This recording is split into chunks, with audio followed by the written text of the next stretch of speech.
ध्यान से देखिए। जब मैं स्कूल गया तो मुझे सरकारी स्कूल में दाखिला हुआ। अहमद बख्श हमारे टीचर थे, 5 कक्षाओं को अकेले पढ़ाते थे।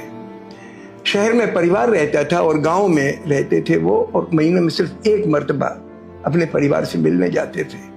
वो डेडिकेशन मतलब मैंने शायद ही जिंदगी में किसी टीचर में देखा। पूरे दुनिया में मैं तमाम मुल्क घूमा, ऐसा टीचर जिन्होंने गोद में लेके मुझे पढ़ाया।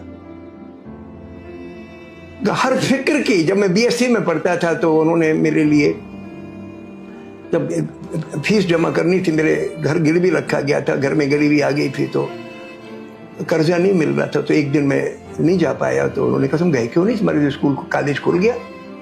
मैंने कहा वो पिताजी इंतजाम कर रहे हैं पैसे का। बोले कितने पैसे चाहिए? तो मैंने कहा 40 रुपए फीस के लिए और किराए के लिए। 60 रुपए तनख्वाह मिलती थी उनको। फर्स्ट ईयर पास कर चुका था, सेकंड ईयर की बात है।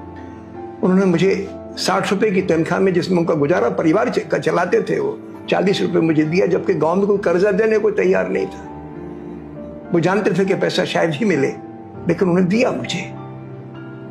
तो इस हिंदुस्तान में हम सब लोग एक दूसरे की मोहब्बत से, एक दूसरे की मदद से आगे बढ़ते हैं। और हमारे तो खैर टीचर जो थे वो तो बेमिसाल थे। तो इस तरीके से बचपन से मेरे रगों में ये बात आ गई। और आगे चल के जब मेरे कुछ रिश्तेदार आरएसएस की शाखाओं वगैरह में जाते थे और एंटी मुस्लिम बातें करते थे, तो मुझे लगता था कि कितनी घटिया बात कर रहे हैं।